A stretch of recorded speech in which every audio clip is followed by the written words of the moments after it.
તો સમાચારોની શરૂઆત કરીશું। નરેન્દ્ર મોદીએ પશ્ચિમ બંગાળ અને કોલકાતામાં રોડ શો યોજ્યો હતો। વડાપ્રધાન દ્વારા નરેન્દ્ર મોદી દ્વારા રાહુલ ગાંધી અને અરવિંદ કેજરીવાલને પાકિસ્તાન તરફથી મળી રહેલા સમર્થન પર ચિંતા વ્યક્ત કરવામાં આવી હતી। પાકિસ્તાનના પૂર્વ મંત્રી અને પાકિસ્તાન તહરીક-એ-ઇન્સાફના નેતા ફવાદ ચૌધરીને રાહુલ ગાંધી અને અરવિંદ કેજરીવાલ વિશે ટ્વીટ પણ કર્યું હતું। ચૌધરીએ એક વિડીયો પણ શેર કર્યો હતો, જેમાં તેણે રાહુલ ગાંધીના વખાણ પણ કર્યા હતા।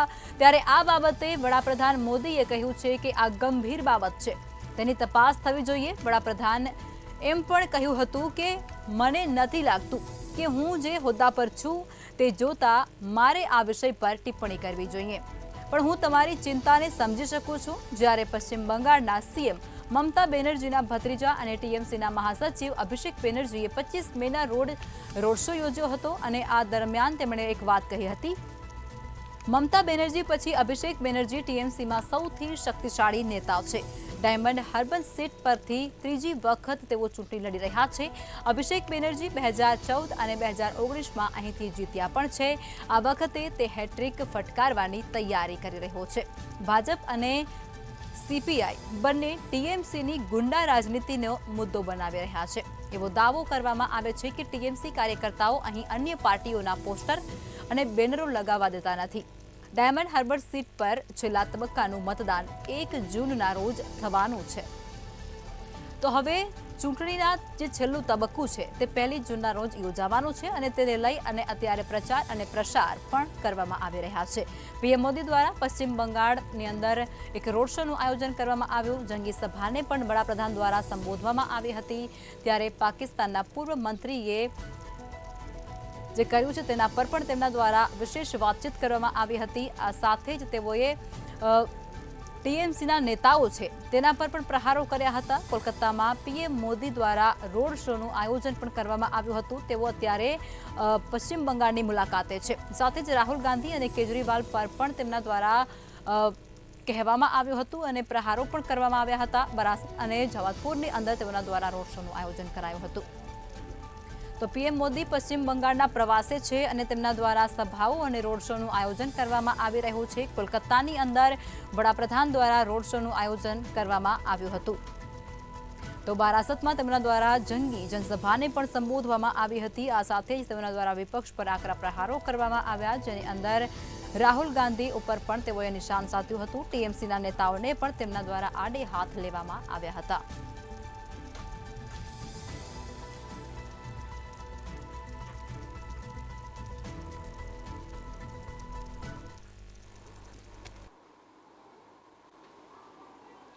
પશ્ચિમ બંગાળની અંદર પણ વડાપ્રધાન નરેન્દ્ર મોદી આજે ચૂંટણી પ્રચાર કરવાના છે। જે ચૂંટણી પ્રચાર કરવાના છે તે દરમિયાન તેઓ અલગ અલગ જે રેલીઓ પણ તેઓ નીકાળી છે અને રેલીઓની અંદર તેમણે પ્રજાના જે પ્રશ્નો છે તેને લઈને વાત આપી। પ્રજાનું જે અભિવાદન છે તે પણ ઝીલ્યું। સાથે સાથે રેલી દરમિયાન તેમણે સુભાષચંદ્ર બોઝના જે પ્રતિમા છે તેમને પુષ્પાંજલિ પણ કરી છે। આ સાથે તે રેલી દરમિયાન લોકોનું અભિવાદન પણ ઝીલતા જોવા મળ્યા છે અને સાથે જ લોકોને જે આગામી જે સરકાર છે તેના માટેના જે રોડમેપ છે તે અંગેની પણ જે વાતો આ રેલી દરમિયાન કરવામાં આવી છે। આ સાથે જ તેમાં જે અલગ અલગ જનસભા સંબોધન કરવામાં આવ્યું તેની અંદર પણ તેમણે કોંગ્રેસ ઉપર આક્ષેપ અને પ્રત્યાક્ષેપ કરતા જોવા મળ્યા છે। જેની અંદર કહેવામાં આવે છે કે જે વારંવાર જે પશ્ચિમ બંગાળની સાથે જે અન્યાય થઈ રહ્યો છે તે હવે નહીં થાય। હવે જે એની સરકાર છે તે બદલવાની છે।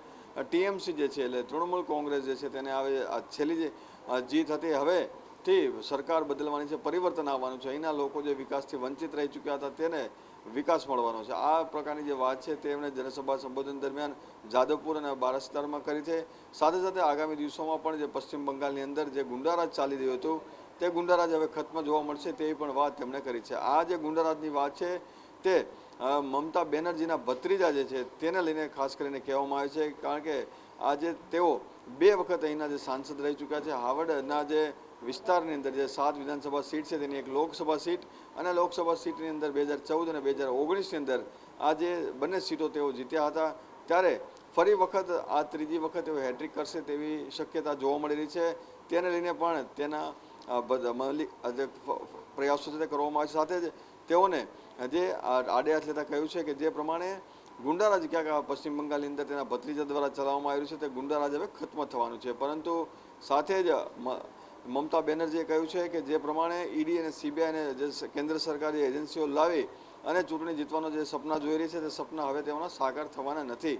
કારણ કે આ વખતે લોકો જાગૃત થઈ ચૂક્યા છે. લોકોને ખબર છે કે હવે કેવા સરકારની જરૂર છે, લોકોએ કેવા વિકાસની જરૂર છે. અને 10 વર્ષની અંદર કેન્દ્ર સરકારે જે પશ્ચિમ બંગાળની અંદર જે અન્યાય કર્યો છે તો તેની સામે જે આગામી દિવસોમાં ફરી વખત ટીએમસી જે પાર્ટી છે તે તમામ સીટો પર જીતવાની છે. તમામ જગ્યાઓ પર ટીએમસી આવશે અને આગામી દિવસોમાં ફરી વખત પશ્ચિમ બંગાળને એક સારા જે તમામ જે સુવિધાની જે વાત છે તે કરવામાં આવે છે. એટલે સારું પશ્ચિમ બંગાળ બનાવવાનો પ્રયાસ કરવામાં આવશે. એટલે કોઈ ડરવાની જરૂર નથી.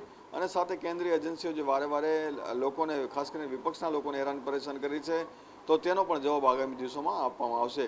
એટલે કે આગામી દિવસોમાં જ્યારે પશ્ચિમ બંગાળની અંદર છેલ્લા તબક્કાનું જે મતદાન છે તે મતદાનની અંદર રસાકસી પણ જોવા મળશે. ને સાથે સાથે જે ગુંડારાજની વાત અને સાથે વિકાસની વાત છે તે બે વચ્ચે 4 જૂનના પરિણામ બતાવશે કે જે પશ્ચિમ બંગાળની અંદર કોની ફરી વખત સરકાર બને છે. જી તો વડાપ્રધાન અત્યારે છેલ્લા તબક્કાનું જે ચૂંટણી છે તેના પ્રચારમાં વ્યસ્ત છે અને તેઓ પશ્ચિમ બંગાળની મુલાકાતે પહોંચ્યા હતા. બારાસત અને જાદવપુરમાં તેમના દ્વારા સભાનું આયોજન કરવામાં આવ્યું હતું અને આ સાથે જ કોલકાતાની અંદર તેઓના દ્વારા રોડ શો પણ કરવામાં આવ્યું હતું. આ સાથે જ તેઓએ રાહુલ ગાંધી અને અરવિંદ કેજરીવાલ પર નિશાન પણ સાધ્યું હતું. આ સાથે જ પાકિસ્તાનના પૂર્વ મંત્રીએ એક ટ્વીટ પણ કર્યું હતું તેવું કહ્યું અને સાથે કહ્યું કે રાહુલ અને અરવિંદ કેજરીવાલ પર ટ્વીટ કરવામાં આવ્યું હતું. ત્યારે આ બાબત ગંભીર છે, તેની નોંધ પણ લેવી જોઈએ તેવું વડાપ્રધાન દ્વારા કહેવામાં આવ્યું છે.